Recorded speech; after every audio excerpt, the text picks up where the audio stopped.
Ich habe es jetzt endlich auch geschafft, die zweite Staffel von The Witcher anzuschauen und kann die nächste Staffel kaum erwarten. Umso mehr hat es mich gefreut, die einmalige Chance zu haben, eine ganz besondere Persönlichkeit im Interview zu haben. Sein Name ist David Peterson und er ist der Erschaffer der Elfensprache Elder Speech aus The Witcher. Aber nicht nur Elder Speech hat er erschaffen, er hat auch viele andere Hollywood-Kunstsprachen kreiert wie DOTHRAKI und High Valyrian aus Game of Thrones und weitere Sprachen in Thor, Doctor Strange, The 100 und viele mehr. Ich habe ihn unter anderem gefragt, wie er neue Sprachen erschafft und wie schwierig es ist für die Schauspielerinnen und Schauspieler, diese Sprachen zu lernen. Spoiler Alert, David Peterson war nicht immer zufrieden. Als Polyglott hat mich erstmal interessiert, wie viele Sprachen er überhaupt schon erschaffen hat. Was glaubst du, waren es 5, 10 oder sogar noch mehr? Und was denkst du, wie viele Wörter diese Sprachen jeweils normalerweise haben? I've created over 50, but I don't know exactly how many. It's a lot of them. How many words do they have on average? I have no idea. Dothraki, I think, has more than 4,000, and that's the biggest one, I'm pretty sure. Or at least the biggest one when I started keeping track, because I didn't used to keep track of that. The amount of words isn't really important. It's whether the grammar is complete enough to handle translation. And for those, I'd say a good 85% of them are good enough for that. Yeah, words aren't really anything. A word is just a function of time, really. Sitting down to create that word. It can still be created well or poorly, but nevertheless, it's not like, I don't know, it's not like adding a new word here or there. It changes anything very substantially. Unless it's a verb, then it might, it's like if you fill out the bulk of the grammar, that's like, 95% of it. And then adding a new verb here or there, might tick that up, 0.5%. Also beim Erschaffen einer Sprache scheint das Ganze etwas anders auszusehen als beim Lernen einer Sprache.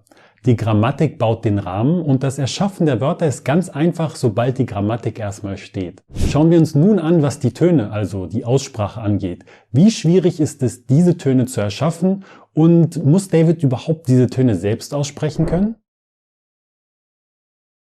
Yeah, but it's not really a problem. In fact, some of the languages I've had most difficulty in pronouncing and recording are those languages whose phonologies are comparatively rather simple. And usually that's just a speed issue. That is because the phonologies are so simple, you can speak it very, very quickly. And so often I get ahead of myself and it comes out in a rather halting fashion, which is difficult. When I'm creating languages for shows or movies, part of it is just, what I want to do with it in terms of sound, but a good part of it is I have to get the production to agree to it. So, I have to produce a sound sample for them and then they have to sign off on it, which often means that I can't do things that are as exotic as I would like.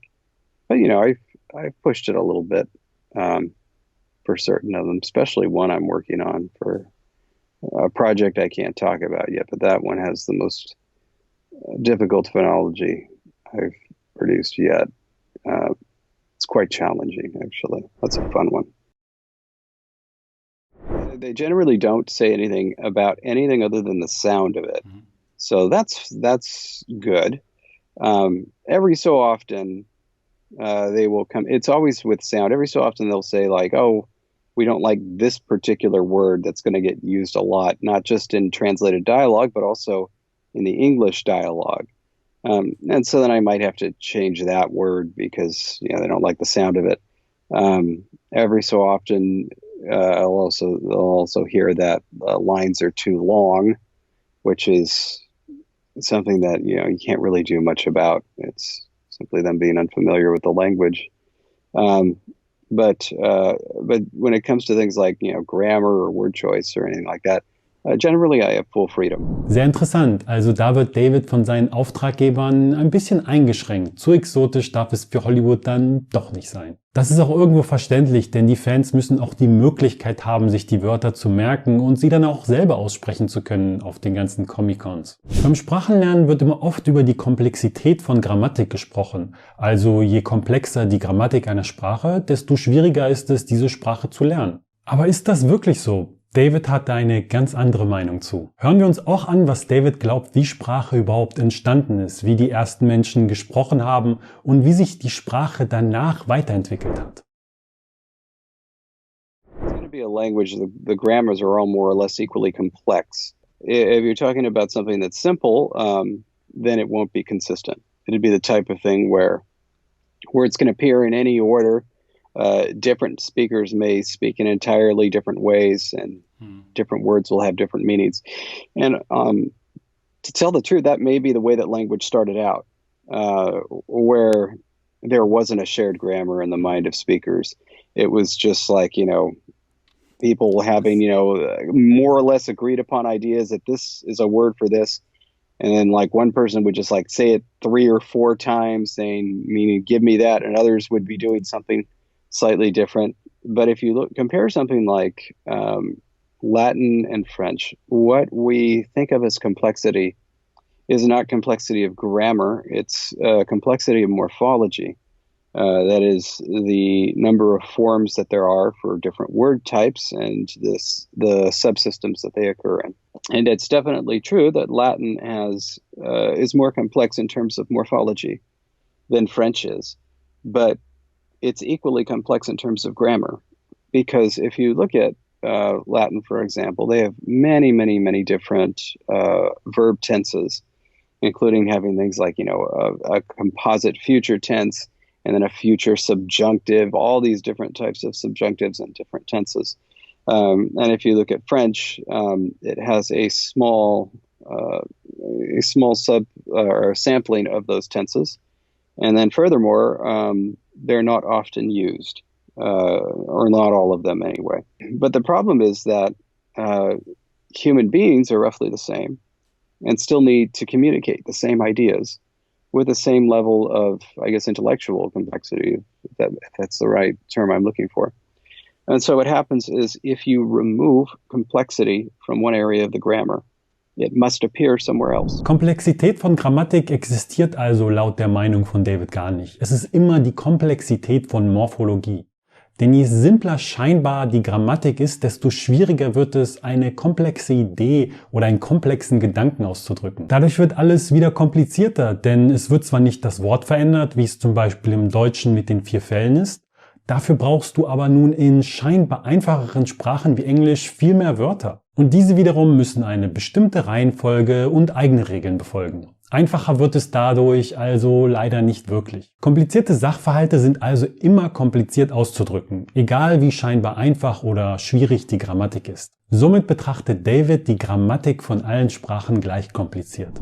And I think it's a matter of personal preference if you find it more intimidating to learn, say, a bunch of different verb forms, or to learn a bunch of different auxiliaries and figure out exactly how they're used. I mean, personally, I don't see a big difference in one or the other, but some people will find it a lot less intimidating to say, well, at least I know this word now, and so I can do that, and I don't have to worry about a bunch of forms. If you have a huge influx of speakers who speak a second language and are used to complexity somewhere else, and so they come across a new language that's totally different, and they try to basically reorganize it to express the same level of complexity they're used to in a new way with a new language.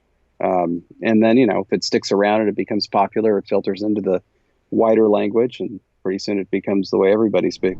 Im Endeffekt ist also Grammatik so schwer oder so leicht in Abhängigkeit davon, was du bereits aus der Grammatik in deiner Muttersprache kennst oder andere Sprachen, die du gelernt hast. So beeinflussen sich dann Sprachen auch gegenseitig, wenn viele neue Sprachlerner die Sprache lernen und ihre eigenen Einflüsse mitbringen. Wie schnell ändert sich Sprache? Vor allem, wie schnell ändert sich Sprache jetzt mit den ganzen neuen Medien, die so es in der Vergangenheit gar nicht gegeben hat?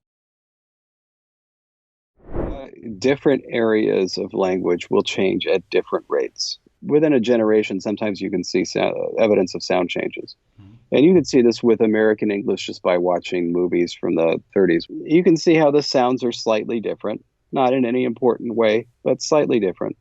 And so that can happen fairly quickly. Meanings of words can change somewhat quickly. You can see it happen when slang all the time. It'll change gradually, and that'll be the type of thing that a single human being can witness in their lifetime, a change in how the meaning of words are used. Verbs can change, and exactly how they are used. Their verb systems are incredibly volatile. You know, person A is used to only using the present progressive when it really is progressive, and then, you know, like 70 years later, it's suddenly getting used as the present tense all the time. And I think that a lot of second language learners will be familiar with this, because more so than with nominal systems, like, you know, learning plurals or even learning cases, the verb systems that you learn in a book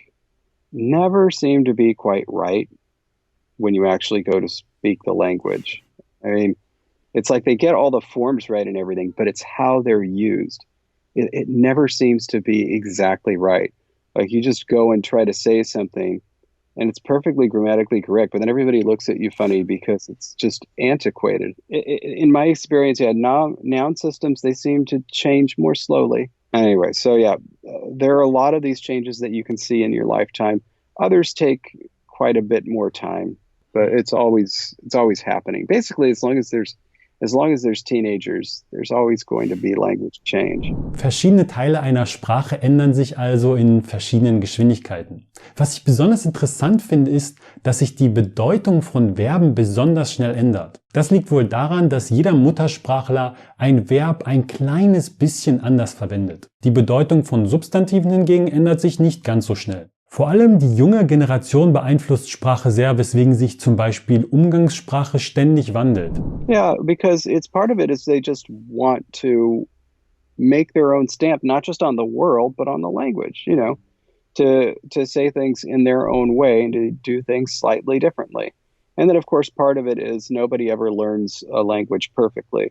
And I mean native speakers learning only one language. They don't learn that language perfectly.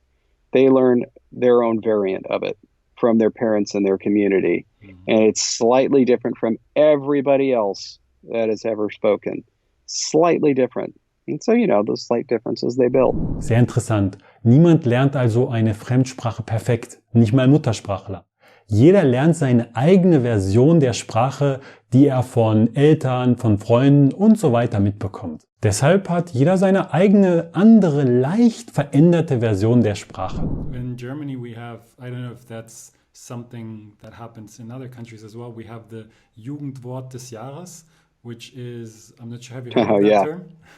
Yeah. Well, I know what it means because you just said it. German is so accommodating in that way. But do we have anything like that in English?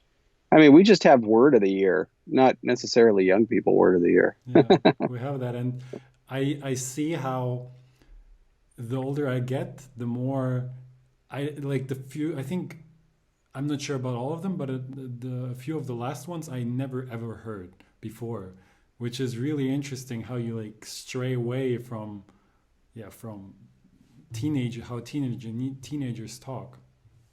Well, of course, part of that is also that even people who are descriptive linguists who are up on this thing have a very difficult time keeping track of slang now because it cycles through faster because of the internet. Yeah. So it's like, you know, in the 80s, there was no internet. So in order for slang to be slang, like it would have to stick around for quite some time.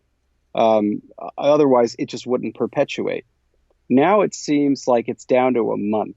You can have new terms introduced that are absolutely hot for like a few weeks. And then it's like by the third week, it's kind of like starting to filter out into other areas of the internet. And those who were originally using it start to reevaluate whether they should be using this term. And then it's like by the fourth week, it's hit all the major news stations. And it's like, this term is dead. And so when it comes to these lists like this, they're not necessarily put together by young people. it's going to be whatever has hit the people that are making these lists. Yeah. So it could be that young people look at this list and say, what the hell are those? Or just laugh at it and say, like, nobody says that anymore. Even though it was like 2 months ago. Das Internet hat den Trend zum jugendlichen Slang noch stärker beschleunigt. Denn früher, vor dem Internet, musste sich ein neues Wort erstmal stark in der Community halten und von möglichst vielen Leuten wiederholt werden. Heutzutage kann sich ein neues Wort sehr schnell über das Internet viral verbreiten, aber genauso schnell auch wieder verschwinden. It's very difficult because it's a slippery slope, this nether area between, you know, it's like one day it's like, this is a grammatical error. And then it's like a few months later, it's like, well, it used to be an error, but now a lot of people are saying it. And pretty soon it's just like, well, now it's just correct. And I always look at it this way. How would you, if you were teaching somebody else the language, how would you tell them? And so it's like, because it's like, you know, you want to teach somebody to speak the language, you want to teach them faithfully and honestly. And so, like, one of the things from English is a very, very minor area of grammar is different, and then the preposition you're supposed to use afterwards. It's supposed to be from, but at this point, I think we just have to throw up our hands and say, nah, you can just say different than, and why the hell not? You can say different to, sure. I mean, it's 20 years ago, it'd be very, very wrong, but so many people are doing it now. What can you do? Yeah. It's like every 10 or so years, they reevaluate. I think that different than is going to be accepted pretty soon now. Though I think they'll fight tooth and nail over different too. They'll be really there. That one really sets people off. so different from is the correct way, and different to and different than or incorrect. Das gleiche passiert auch mit grammatikalischen Fehlern. Am Anfang ist etwas grammatikalisch falsch, aber je mehr Leute diesen Fehler immer und immer wiederholen, desto schwächer wird der Fehler, bis es irgendwann grammatikalisch korrekt ist, weil es eben jeder sagt. Well, the amount of words that you have doesn't really mean anything. Very important anyway. It tells you something about the history, but it's not really super informative. Usually the place where culture comes into play more often than not is with idioms. And that can give you a sense of the history of the language. So for example, like in English, we have a few that just tell you a bit about kind of how the language has been shaped in the past 200 years. So we have an expression, cut to the chase. This comes from 1920s Hollywood. Where they were literally saying, you know, things are getting long, cut to the chase scene because people are getting bored. And also just something that is so commonly said in English. I think most people forget why we even say it. You know, if you don't have a way of saying it with those words, you'll say it some other way. And sometimes the way you say something will be culturally relevant, and sometimes it won't be. So there's like, you know, the fact that we use a future tense with go in English, that doesn't say anything important about our culture. Many languages do it. So, you know, that's just an area where our culture doesn't shine through in the language. But every so often, you know, you can throw in something where it does. And if it does, then you need to know something about the history of the people in order to have it meaningfully tied to the culture. But yeah, in terms of like the actual words available, it tends to not be as important or show up as much, aside from the fact that, you know, they're not going to have words for things that are literally outside of their realm of experience. But that realm of experience is as large as the speaker's range, I guess, in that world. With DOTHRAKI, for example, they don't have a lot of native words for a lot of technology that moves kind of beyond the Bronze Age, really. But they do interact with cultures that have technologies like that. And so then they borrow those words. And so really all that tells you is where do they hit the concept first? Was it something they came up with on their own, or was it something that they borrowed? But even then, it's only a hint. After all, sometimes languages will have plenty of native terms for things and then just overwrite them with borrowed terms. This happened a lot in English. We had a lot of native terms that were just fine. And then we just borrowed stuff and said, forget that old thing. We're using this new Latin word because we like it so much. It's one of the reasons that it's very difficult for English speakers to learn German and Dutch, because we have so few cognates anymore. We took all of our cognates that we would have had with all the Germanic languages and replaced them whole scale with Romance words for no good reason at all. So it's so frustrating, because German should be one of the easiest languages for us to learn, but it's not, because so many of the words are so unfamiliar to us. I don't get to spend as much time learning languages as I would like. And of course, it's only doing it at home. I really liked learning languages in a classroom. I loved doing that.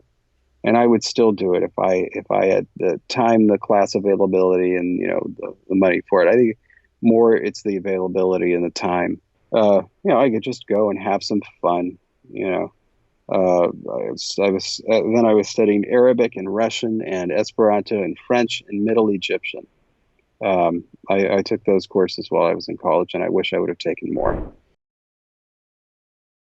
Now what I do is I take teacher self-books and I just read them cover to cover. So it's less like I'm learning them and more like I'm learning about them. So I end up knowing a lot about the language without necessarily being able to use it. But I'm covering a lot of languages. That's good. I'm still working through komplexer right now. I'm going to finish that and get to something new. I need to get that. Well, I will say this. It is almost impossible to throw me a curveball at this point, where it's like, there's some, construction or something in a language where I will see it and say, I don't understand how that works. Like, I can't even comprehend that. Most of the time I get it. It's not like you don't see anything new or surprising. There's always something new and surprising in every language. My wife just got me an introduction to the language of Nepal, very, very similar to Hindi. But I open it up and I'm like, what the hell? This thing has a distinction just like in Spanish. That, while it's really cool and interesting, it's not like it just, I don't know how to deal with it. I know how to deal with it. It's probably a little different. It's always a little different, but I mean, I get it. Even so, while there's nothing that is so complex or like out of this world that it could surprise me, it doesn't actually mean that you learn the language faster. For me, I still have to have practice speaking, like with somebody else to have any kind of confidence. Also auch wenn David so ziemlich jedes grammatikalisches Konzept dieser Welt kennt und es kaum noch etwas Neues oder Überraschendes für ihn gibt, hilft ihm das anscheinend nicht wirklich, eine Fremdsprache schneller zu lernen. Nur weil er ein grammatikalisches Konzept kennt und versteht, heißt das nicht, dass er im Gespräch schnell darauf zurückgreifen kann. Das ist auch wichtig für dich. Aus diesem Grund hat das Pauken von Grammatik eben so wenig Sinn. Deshalb fällt es Kindern auch einfacher, eine Sprache zu lernen. Denn ihnen sind die Fehler komplett egal. Ihnen ist es egal, ob sie sich komisch anhören oder nicht. Das ist eben komplett anders bei Erwachsenen. Yeah, and so and especially, this is something that I think is a real impediment to language learning. Being an adult, you have I guess you tolerate it less, making mistakes. I think that researchers think this might be why it's easier for children to learn languages. They don't care as much about either appearing foolish or appearing not to understand, because after all, they don't, or trying to, look good or professional, whereas adults care very deeply about that. I record it. I record every line on MP3.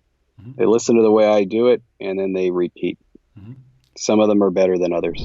Wie lernen die Schauspieler also die Kunstsprachen von David? Er spricht die Sätze genauso auf, wie die Schauspieler es sagen sollen.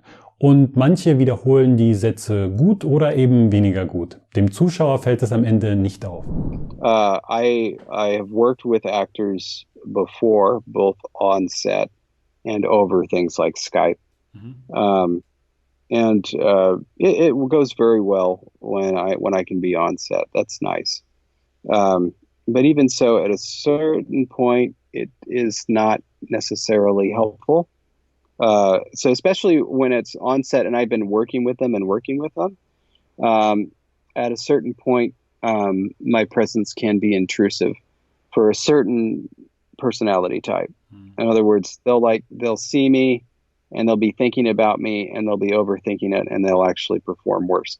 So for them, I try to kind of, not be as present, or if they see me, to just tell them how well they're doing.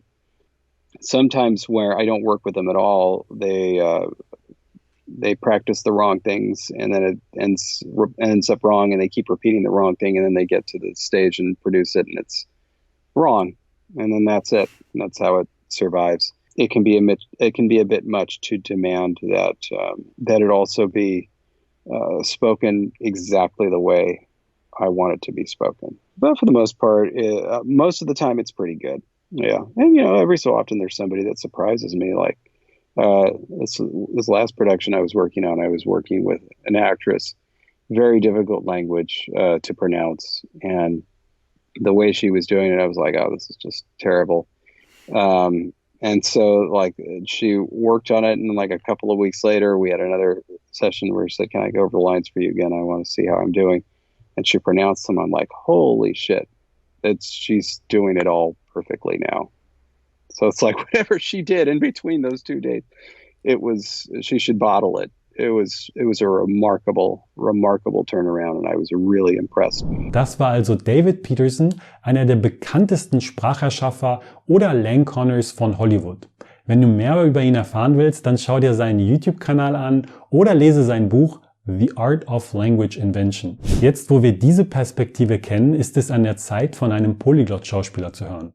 Michael Levi Harris hat schon viele Sprachen gelernt und wendet seine Sprachkenntnisse in Film und Fernsehen an. Schau dir hier an, wie er Fremdsprachen lernt und wie ihm die Schauspielerei dabei geholfen hat.